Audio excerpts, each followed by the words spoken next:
the PlayStation Portable, or as most of you may know it by its abbreviated name, the PSP. Rolls so well off the tongue, don't it? Sony's very first attempt at handheld gaming in the early 2000s. Mister, actually Sony's first handheld console was the Pocket Station. You scream at me across the streets carrying my dog, and I don't even have a dog. Alright, let's rewind the calendar back to the year of 1999, when the Pocket Station was released, and technically speaking making it Sony's first handheld. However, it was never released outside Japan and was more of a competitive response to the Sega Dreamcast's VMU. The Pocket Station was a sort of addition to the PlayStation 1 and functioned as a memory card, but also had a clock and alarm function, as well as some minigames one could play on it as a standalone, which were additions to the main games on the PlayStation 1. This system was not mainstream, nor a massive success, shipping just shy of 5 million units by the time it got discontinued in 2002. Hence why most people might have never heard of it, as its gimmicky and obscure existence was quickly forgotten. Moving swiftly back to the star of the show, namely the PSP. Similarly to the Pocket Station, it was meant to compete in the 7th generation of the handheld market, mainly with Nintendo. Nintendo single-handedly dominated the handheld market ever since the release of its first Game Boy back in 1989. The PSP was unveiled at E3 in 2004. It was first released in Japan in December of the same year. Following shortly after was the release in North America in March 2005 and finally in Europe in September of 2005. This coincided with Nintendo's DS or Nintendo Dual Screens release in November of 2004.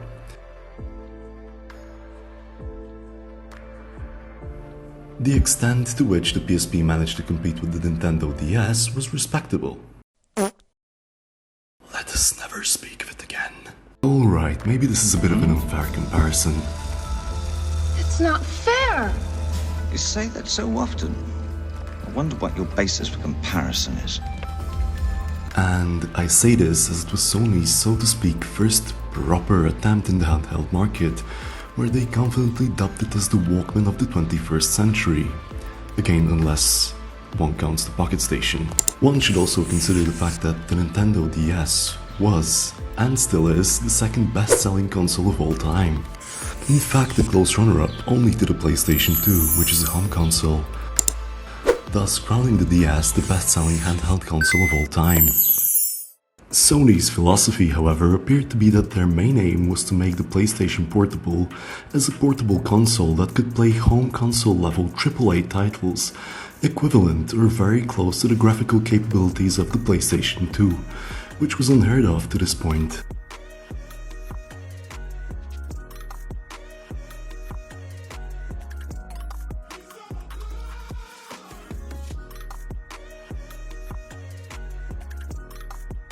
And I mean, one look of the way the PSP games looked in contrast to what the Nintendo DS had to offer, one need not be an expert to tell which offered greater technical capabilities.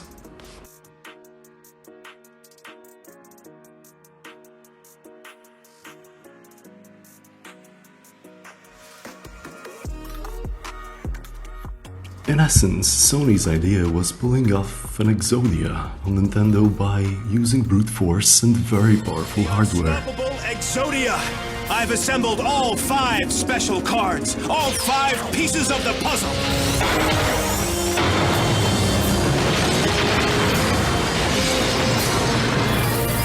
Exodia! It's not possible! No one's ever been able to call him! Exodia! Obliterate!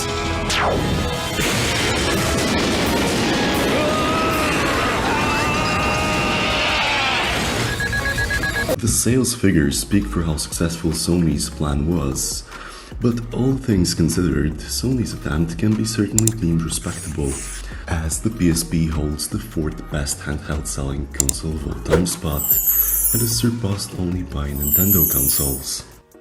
The PSP, unlike the DS, however, was also marketed as a multimedia device rather than a family-oriented gaming console.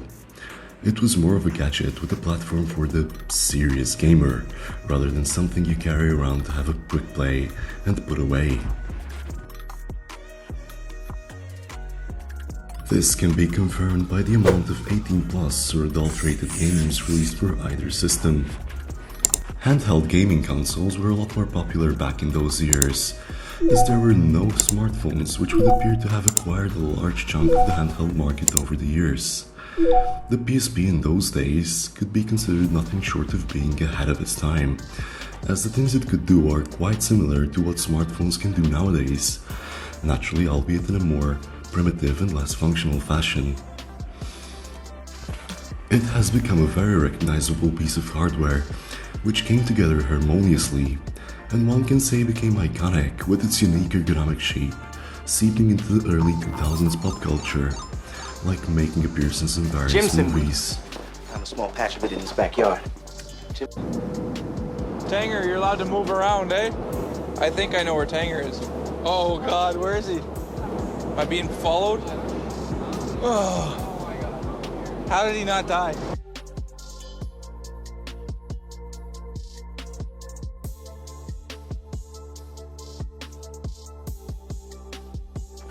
This video is not going to go in depth about the history of the PSP in terms of who stood behind it and developed it, or going into excessive technicalities, but will rather focus on giving you a perspective of somebody who grew up with the console, with a slightly geekier background, and was interested in the console beyond what it was originally marketed for.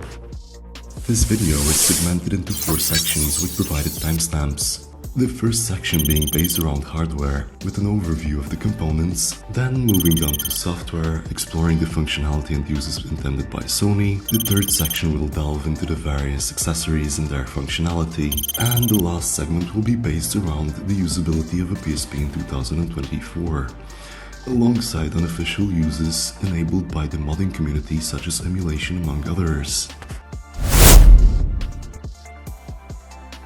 The PSP had two 333MHz R4000 R4K based CPUs and a 166MHz GPU.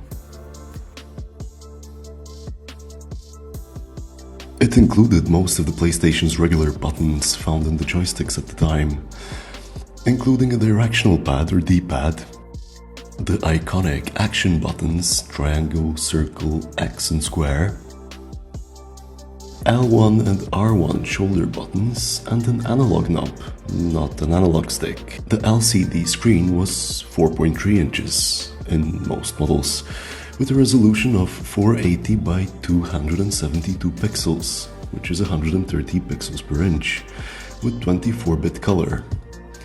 The console had between 32 and 64 megabytes of RAM depending on the model, which will be outlined later in the video.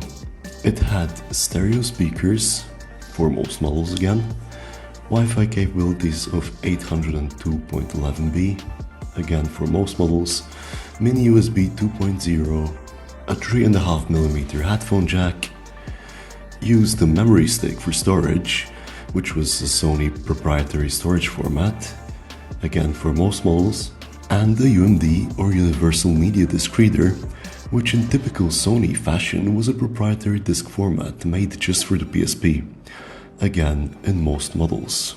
There were a few revision models released over the years, with marginal hardware changes which could be seen as either positive or negative depending on the user preferences. I will outline the main differences that occurred with each revision of the console and present a visual chart of said differences. I will end this section with what I personally consider to be the best system, providing rationale which led me to this personal conclusion. The PSP 1000 or PSP Fat was the very first one released, and as its nickname suggests, it was the thickest and heaviest PSP, weighing approximately 280 grams. But don't let that fool you into automatically thinking this was a bad thing, as the protruding bulges at either side of the console are to this day believed by many players to facilitate with the best ergonomics the PSP ever had. They were seen to be as it was the first release, the console marveled with its aesthetics, and my oh my, were most people in the early 2000s unanimous in thinking, well, nothing like I've ever seen, it's just a thing of beauty. Anyway, before I get too carried away, the PSP 1000 was also the only one to have an automatic spring-loaded UMD drive door, which popped open with a switch at the top and ejected the UMD. The differences continue on the top of the PSP 1000 in contrast to its successors in the face of the IR or infrared blaster. This often goes mentioned but skimmed over by reviewers as it was never made use of by Sony. I, however, consider it to be almost the highlight of the console, as the modding community made use of said port, turning it into a universal remote for pretty much any appliance which was controlled by an infrared remote. This may range from TVs, air conditions, music players, and the list goes on. I was astonished when I once went to a restaurant during my early teen years and witnessed a kid changing the restaurant's TV channels. It was something I had never seen before and also seemed like something rebellious or naughty, so to speak, as one didn't need permission to change the channels or turn the air conditioning on or off at a public place, but simply needed a PSP. As one can imagine, this was not an official software release by Sony, however the modding community behind the PSP was very strong and allowed such functionality to materialize among others, like transferring files over the IR port similar to phones in the early 2000s, if you're old enough and geek enough to remember that experience. Yeah, those weren't the days. The PSP 1000 had a matte back, which was ditched for a glossy finish in its successors until its return in the very last revision, and was the only model to have a 1800 mAh battery. This model was the only one to have 32 MB of RAM, which made software load slower and also limited functionality in some regards, which will be further delved into later. The main criticism that came to the PSP was the fact that it only had one analog knob, while it was attempting to be a portable PlayStation 2, where most first-person games utilize the second analog stick. However, it was too little too late for Sony to correct this, and all iterations of the console also included one. The PSP 1000 Fat model also had less RAM, which hindered some functionality that its successors offered, as well as in-game limitations. For instance, I can distinctly remember the commentator in Pro Evolution Soccer was not present when playing ad hoc with a friend of mine, whereas his 3000 model did have commentary due to having additional RAM. He's got one waiting in the box. Benzema couldn't put it away there. Moving on to the successor of the PSP 1000, namely the PSP 2000, which being the first iteration was coined the PSP Slim and Light and released in 2007. This successor underwent a liposuction procedure, flattening out the rear end of the system. And as the name suggests, it was slimmer and lighter, trimming from its older siblings 280 grams down to 189 grams. The IR port is now missing, and it no longer has an automatic UMD door, which the user would have to manually scratch open. The screen is slightly brighter than the 1000 model, and the battery size shrunk down to 1200 mAh, but offered slightly longer playtime due to improved efficiency. The RAM was doubled from 32 to 64 MB, which helped with loading speeds and added some functionality to the console. The PSP 2000 also saw the addition of a TV output, allowing users to connect the system to a TV via a proprietary cable. You could also charge the PSP 2000 via the USB 2.0 found at the top of the console, whereas the 1000 did not have this function. The rest of the features remained pretty much the same. From personal experience, trimming down the PSP made the ergonomics slightly worse, which is confirmed by most reviewers, and the console also felt inferior in terms of build quality. Something that most reviewers don't mention is the difference in the faceplate, where it was smoothed out at the edges, where the 1000 had this sharper edge, which some may feel is uncomfortable. Another notable difference is that the faceplate was no longer a single piece, but rather a two-piece, having its screen lens separate from the rest of the faceplate.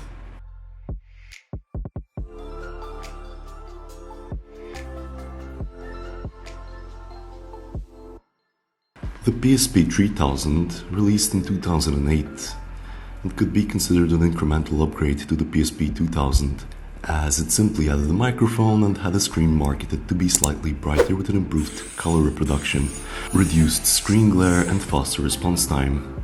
Some users, however, reported screen interlacing or the appearance of scan lines with movement, and did not consider it to be superior to the PSP 2000 screen. However, that is subject to interpretation. The TV output had additional interlace mode for compatibility with more types of TVs.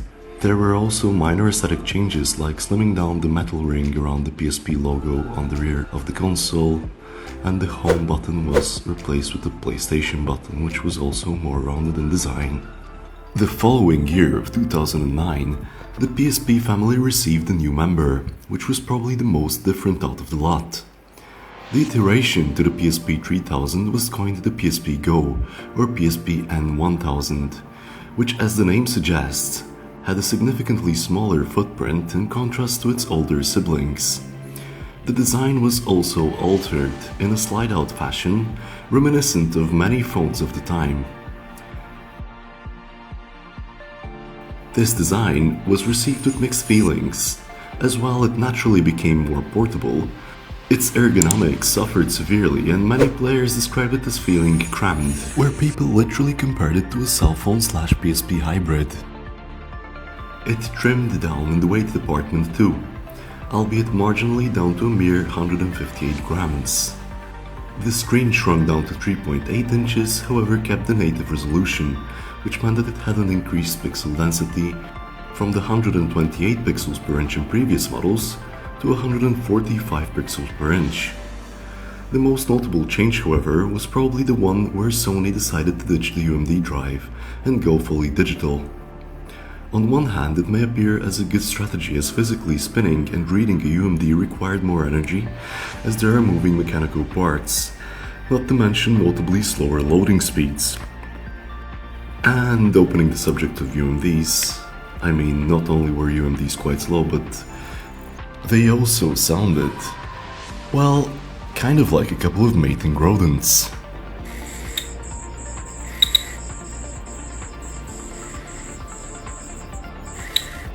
Picture whipping one of these out in a quiet library today.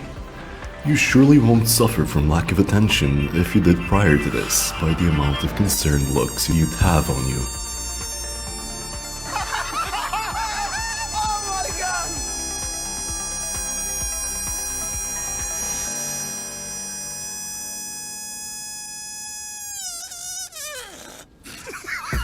Moving on swiftly, people who had already invested in a physical library of games and media for the PSP would have to literally do away with it, as this iteration rendered them useless. This would also closely tie in with collectors, who like keeping a physical copy of software, which the PSP Go literally had no way of doing. To accommodate for the fully digital hardware, Sony made the PSP Go with 16GB of inbuilt storage, as opposed to its predecessors, which had none. However, switched the memory stick duo slot for a smaller yet another proprietary memory stick micro, the cheeky monkeys. This move was also received with mixed feelings, as the memory stick micro topped out at a theoretical 32GB as stated by Wikipedia, which is not the best source of information. However, I could not for the life of me find one bigger than 16GB, and this was also confirmed to be the maximum storage by ChatGPT. On the other hand, the biggest memory stick duo is known to have a capacity of 128GB, which again topped the maximum potential storage of the PSP Go. The battery was now built in and non-removable, shrinking down to a mere 930 mAh, with similar performance to the 3000 model. The mini USB port was ditched for, yet again, together now, proprietary port in typical Sony fashion. At this rate, it's kind of starting to remind me of another tech company, Apple. The USB port had the same USB 2.0 speeds and Wi-Fi capabilities remained unchanged. What was new and notable here was the introduction of Bluetooth 2.0 plus EDR, which was absent in previous models. This allowed the PSP Go to connect Bluetooth controllers and headsets alike which is a naturally welcome feature. It also included a clock function when one let the console shut, which again was a new feature in contrast to its predecessors. Ultimately, this console never really took off and was notorious for having quite poor sales figures. 2 years later, Sony decided to release the PSP's final version, with the E1000 model, or more commonly known as the PSP Street. This model was only released in the PAL region and was marketed as a budget PSP. It was released only a year prior to Sony's next generation portable console, namely the PS Vita, and decided to continue on the embark of digital-only content its predecessor introduced. Oh wait, no it didn't. From the PSP Go, which was digital-only, Sony decided to ditch the Wi-Fi capabilities and reintroduce the UMD slot, where players could solely use physical media. Dearie me, Sony, decide which team you're on already. This naturally meant not only that the PSP Street could not download digital content, but lacked online multiplayer games or browsing the internet. The PSP Street was heavier than all its older siblings, except for the 1000 model, weighing at 223 grams. The 4.3-inch LCD made a comeback, albeit with a lower quality than the 3000 model, and was particularly hindered with its limited viewing angles. Sony also did away with the microphone and downgraded it to a mono speaker, where all its predecessors had stereo speakers. This console also lacked physical brightness, or the melody note buttons on its faceplate, and such controls were exclusively accessible from the settings menu. The battery had an almost identical capacity of the PSP Go at only 950 mAh and was non-removable. And last but not least, the video output capabilities were also stripped away. The model one can consider as the best can vary depending on what the individual values most. The PSP Go tends to be the priciest out of the lot due to its poor sales and limited release, but many people often consider the 3000 model to be the benchmark. Naturally, if they don't care about hooking it up to the TV and playing with the Bluetooth joystick, which comes with the Go model. The 1000 is preferred by those who like the added ergonomics and infrared port, or simply prefer the first model of anything. I have a slightly different answer, and it lies with the PSP 3000 Monster Hunter Edition. This PSP has one of the best screens, namely the 3000 screen, but also shares the ergonomics of the 1000 model and added battery life due to its 2200 mAh battery, which is not only by far the biggest one in any PSP, but also is in one of the most efficient models, making it last the longest. The only limitations this model has are the loss of the infrared port and the ability to hook up Bluetooth accessories. Moving on to the software side of things, the PSP uses Sony's XMB, or Cross-Media Bar graphical user interface, featuring a horizontal and vertical scrolling menu system, which is shared among other Sony products, inclusive of some TVs and the PlayStation 3 among others. The XMB could be considered as innovative, and whilst being simple, it offered consistency and effectiveness requiring very little resources. The launch software was fairly limited in what it offered, and features such as a web browser, support for additional media formats, custom themes and wallpapers among other features, going as far as game and accessory support, were not present at launch. Naturally, these features alongside more, which will be discussed shortly, were added as time and firmware updates rolled by. Starting with the PSP's settings menu, which offered basic modulation of the consoles, such as system settings, where one could change the language, time and nickname of the console among others. The network settings, which allowed the users to configure their Wi-Fi, the display settings, opening the possibility of modulating the brightness, themes and wallpapers. Basic sound settings included audio output and sound preferences. The security settings were involved in managing parental controls and password saves. Game settings were mainly concerning save data and customizing controls. Video and photo settings primarily tempered with playback options for media. And last but not least, update options where one could enroll firmware updates over Wi-Fi or USB. as well as granting general USB access when hooking the PSP to a computer. The PSP cross-media bar also had respective icons for each of the multimedia features mentioned, where one could access photos either imported via PC or taken on the system itself using the camera accessory under the photo menu icon. Image formats supported by the PSP included JPEG or JPG, TIFF, GIF or GIF, PNG and BMP. Moving on to the music menu icon, which served as suggested, namely accessing one's music library, inclusive of formats such as A-Track, MP3, MP4, WAV and the WMA files. I want to add here that there were album releases on UMDs, which were known as UMD Music, and would appear under this icon once inserted and read by the PSP. Similarly, the video icon was where one could find their videos, which were either preloaded by the user or shot with the camera accessory. The formats the PSP supported were MPEG-4 or MP4 and AVI. Funnily enough, many movie titles were actually released for the PSP on UMD under Sony's UMD Video, which has created a minor collector community. The next section of the cross-media bar, arguably being the PSP's highlight, is the game icon. Under this icon, one could find game sharing options, which allowed users to share games via ad hoc or wireless LAN with other PSP users.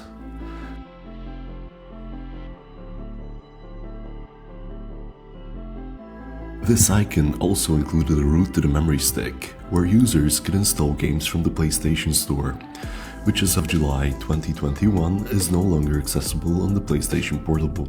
Given one inserted a physical game on a UMD, it would also appear under the game icon, and sometimes these games carried firmware updates, which were generally patches for earlier exploited PSP consoles running hacked or custom firmware, but also a way for people to update their PSP firmware if they had no internet access. I should put a caveat here in stating that this section of the video discusses solely the official software uses the PSP had as intended by Sony. The next section in the XMB menu, being the network section for the PSP, was another means by which Sony wanted to segregate itself from the competition. Here one could find Remote Play, which allowed users to connect and control the PlayStation 3 system remotely using Wi-Fi. Internet Radio, which granted access to streaming radio stations. Location Free Player, which allowed the PSP to stream video content, including TV shows and DVDs from a location-free base station. And Network Update, which was used for checking and installing firmware updates among other options. Under the PSP's network icon, given the model of the PSP was newer than the PSP 1000, and naturally excluding the PSP Street as it didn't have a network browser due to the lack of hardware support, one could also find a Skype icon. I want to stress this feature as it was one which was kind of a deciding factor for me. You see, I was going to get my PSP at the time where the 2000 model had just come out, and thus had the Skype capability which the 1000 model lacked, due to having half the RAM as stated by Sony. However, I also valued the infrared port for the universal remote function and granted, which the 2000 model lacked, which put me at the crossroad of either getting the 1000 model and having the infrared port, or the 2000 model and having the Skype functionality. I chose the latter route, and it was one of the features I used most as an early teen for calling my dad overseas on almost a daily basis. As previously mentioned in the hardware section of this video, the PSP 2000 lacked a microphone, so I had to hook up a proprietary headset which combined earbuds with a microphone hooked up to a mini remote to be able to use Skype. However, it did work as intended, albeit only voice calls were possible without any chat functionality.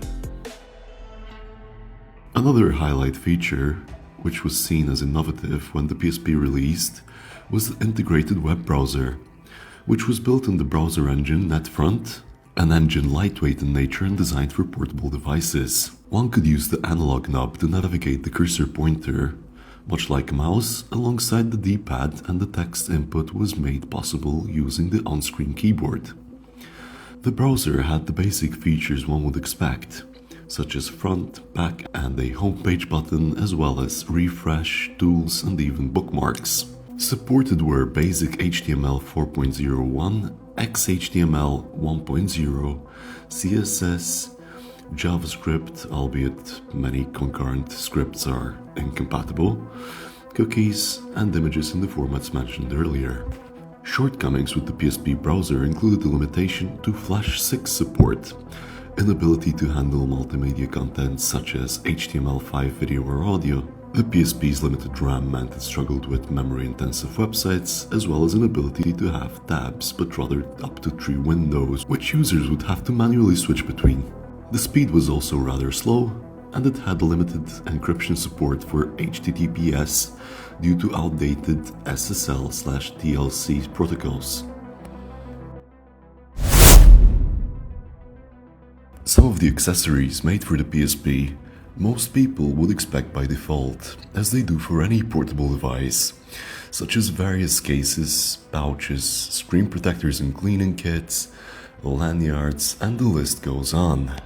I would like to dedicate this section to the tech accessories that plugged into the console and would not be focusing on the more regular ones needed for functionalities, such as the Memory Stick Duo and the headphones with remote control, which I mentioned earlier in this video. As a caveat, I will state here that I will briefly be reviewing only a few of the accessories made, to simply give you a gist of the PSP's capabilities and why it was said to be ahead of its time. Starting off with what is likely to be the most common or well-known accessory, namely the PSP GoCam.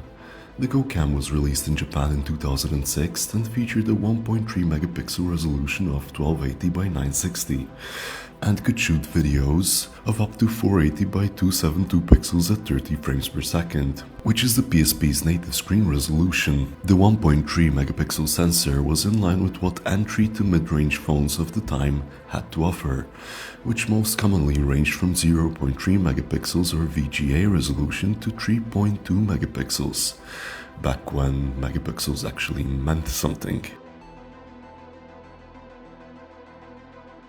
Here are a few sample shots I captured myself side by side with shots taken with my Google Pixel 7 Pro for context. How I would describe the quality of the images was as serviceable, and it was mainly a novelty rather than a meaningful camera replacement.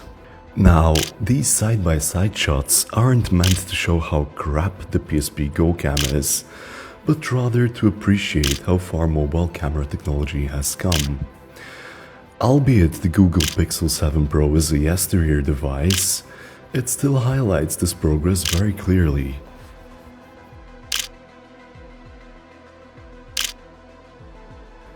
A few games utilized it too, and it could also be used for Skype on the PSP 2000, as this accessory had a microphone which that model lacked.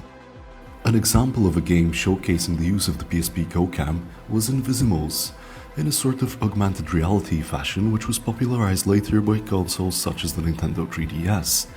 Again, the emphasis here being on the novelty factor more than anything. And as far as the video quality goes, well, let's just say it's fair to assume that James Cameron is not shooting one of his next Avatar movies in one of these.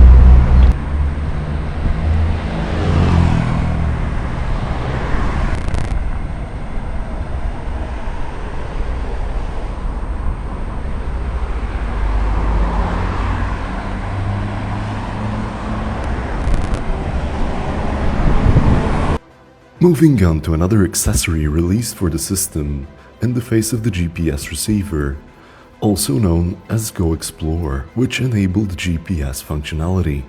This little accessory released in 2008 and came bundled with mapping software, and also had map packs which were region specific and sold separately. Utilizing software developed by TeleAtlas and Navigo, this accessory featured 3D city models and landmarks in some regions, voice-guided navigation, and customizable route planning for walking or driving, among other features. Back in 2008, a few higher-end phones had GPS functionality. However, screens were typically between 2.4 and 3.5 inches, as touchscreen smartphones were practically in their very primitive years, which made the PSP a lot better for this purpose. The other route one could go was actually buying a GPS-specific device, such as TomTom and Garmin, among others. However, these were limited to only being GPS devices and nothing more. One may find it surprising, but this accessory still works in 2024.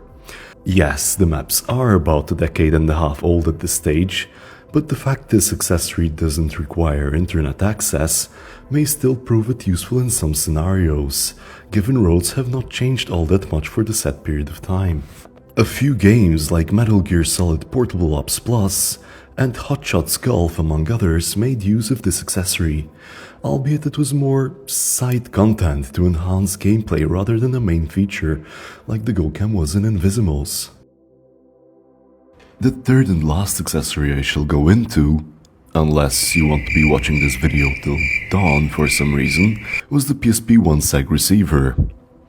This little accessory was in essence a TV tuner for the PSP, allowing it to receive 1seg digital TV broadcasts, which meant you could practically be carrying a TV in your pocket. Again, something very futuristic, especially so for the time in which mobile internet and smartphones were not yet a thing of everyday life. It had a little retractable antenna, which served as an aerial for better signal coverage, and offered functionalities such as regular playback controls and channel scanning, but also had EPG, or Electronic Program Guide, to browse upcoming TV shows and even recording live TV broadcasts directly to the memory stick, at the 1seg standard of 320 by 240, which users could rewatch later. This accessory, albeit an interesting one, never became too mainstream. However, I am compelled to ask the question. Starting to see the trend here? Yes. The PSP in a nutshell could be seen as a smartphone before smartphones. I mean, it had the same sort of functionality as one, which we're so accustomed to and dependent on today. They are pretty much ingrained in our everyday life, from watching and listening to media, browsing the web, navigating our way through the unknown. The PSP was quite revolutionary and forward-thinking, especially for its time. The only downside was perhaps it was too early too soon, in that the technology was fairly primitive and somewhat quirky. Couple that with the fact it was primarily viewed as a portable gaming device, and thus not particularly targeting the adult section of society, which also have the most disposable income, unless you were someone with a geekier background to look into extracting the full potential of the device. It may ultimately just be the reason why the Nintendo DS won this console generation war. But nevertheless, in retrospect, what was attempted here by Sony was nothing short of remarkable. Having covered this final accessory leads us to the ultimate chapter, namely the PSP today. Resuming from where we left off in the previous section, one may be wondering how a PSP would be relevant today, given we have access to smartphones and technology has advanced so much that even entry-level smartphones are likely to outperform a PSP in almost all aspects, and are a whole lot more practical both in terms of size and functionality. Well, one would have to go back to its roots and remember that it's a portable PlayStation first and foremost, thus its ability to play games remains in some aspects superior. I am not talking about the latest and greatest games released respectively on Android or iOS, which have spoiled us with superior graphics and high resolution and the refresh rate displays that allow superior visuals and frame rates to what the PSP had to offer. However, the fact that you do indeed feel like you have a portable console in your hands. The experienced physical buttons, triggers and analog stick are still a preferred method of input and controls for most gamers, which no smartphone can match. Having said that, what makes this console remain relevant long after being discontinued are primarily the strong modding community that stands behind it and keeps it alive, so to speak. The PSP was one of the consoles that was exploited, or in layman's terms, hacked, while it was still supported by Sony. This is less common practice nowadays, or happens towards the tail end of a console's official support. The PSP was set to be hacked in 2005, which was the very same year it was released in some places of the world.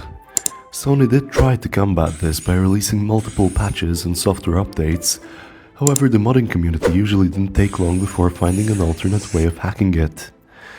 This was primarily done in order of pirating PSP games and redistributing them for free. The PSP, however, has recently regained some traction, not due to its ability to play original PSP games, but rather due to the third-party software developed for it.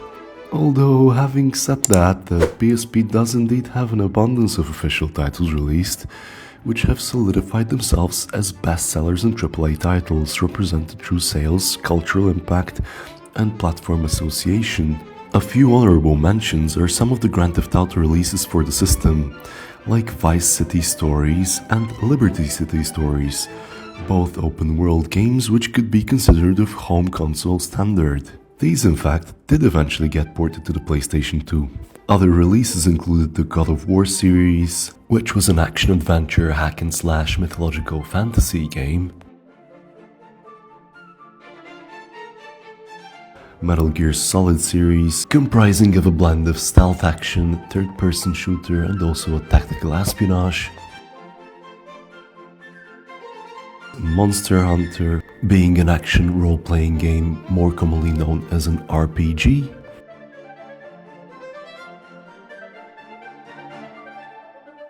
Final Fantasy, which was a turn-based strategy game and an RPG,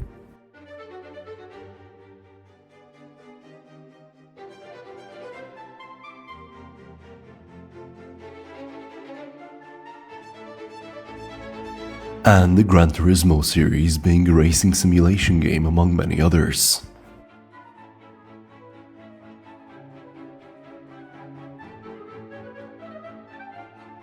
While the mentioned titles in and of themselves are a great reason to pick up a PSP today, continuing on the subject of third-party software, which allowed for things such as the infrared universal remote to materialize as mentioned earlier in the video, there also were a lot of emulators developed for the system, allowing the PSP to play a wealth of retro games, ranging from the Nintendo Entertainment System or NES,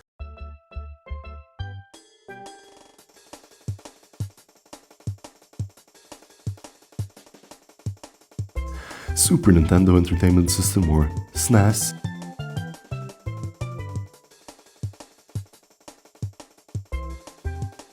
Sega Genesis or Mega Drive,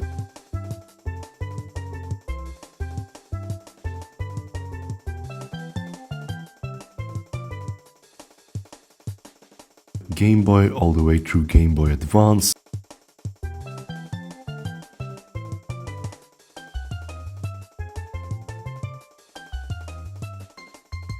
Neo Geo, and the list goes on. This of course opens up the PSP's horizon extensively in terms of its abilities and may be seen as a decisive ground for many to consider getting one. And while I just mentioned the Nintendo Entertainment System, I will share a bit of a nostalgia related to this. Back when I desired getting a PSP as an early teen, I really loved Super Mario Bros.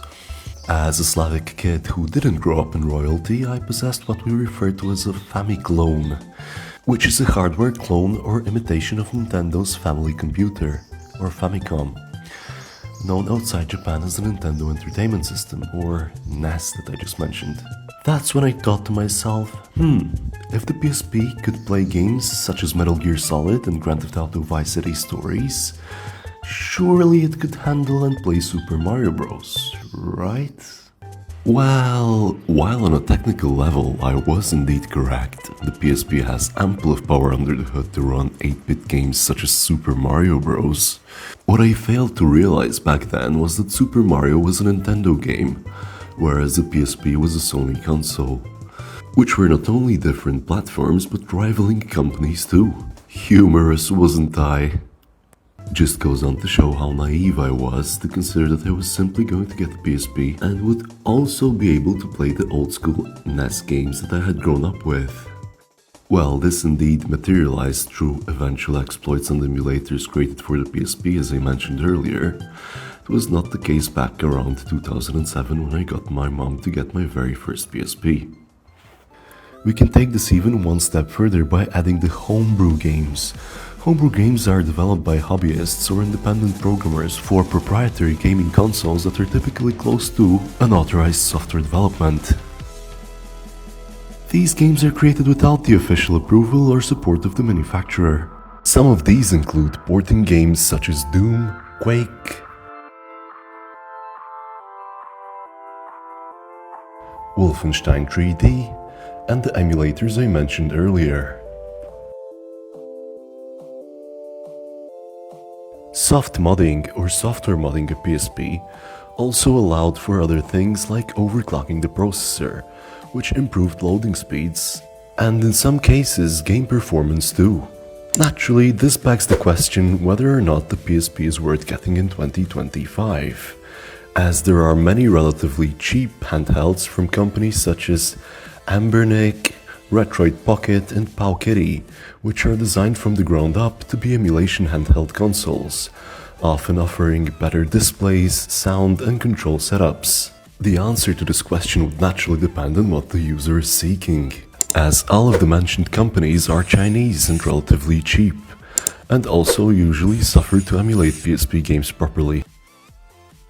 Given a user would like to purchase a, so to speak, original product, and finds a PSP from the used market in a good condition for under $100, and is also not looking to emulate anything beyond the SNES without any performance issues, I would say the PSP would definitely be worth considering. Especially so given the fact that ROMs or read-only memory game files are tiny in size, meaning one could be carrying the whole game library of the NES and Game Boy in their pocket for a relatively small price tag. Now, if the same criteria apply and you have some extra cash you're willing to spend, then I would also recommend getting a PS Vita, which is the PSP's successor. To be brief about this, a PS Vita is also quite easy to hack nowadays. It offers all that the PSP does through a custom firmware application called Adrenaline, which in essence grants the Vita a fully functional PSP environment. Top that off with better hardware such as dual analog sticks, a larger and higher resolution display, and beefier specs under the hood, and you have all that the PSP has to offer and then some from Sony themselves. Whatever your end thoughts are on the PlayStation Portable, it remains Sony's best-selling handheld, even outselling its successor, which I myself recommended. It is Sony's handheld which cemented itself in gaming history and is still very sought after and collected for by many gaming enthusiasts and collectors alike. Homebrew apps, games and ports are still released to this very day, keeping the console's relevance alive up until today to some extent. If you enjoyed this not-so-little documentary-styled video, I would really appreciate a like and sub to my channel, as while I do this on the side for fun, this video was very time-consuming to make. Do let me know how you feel about the PSP today, any personal stories, or perhaps something I missed out on. And while you're at it, let me know what you would like me to cover next, and I'll see you in the next one.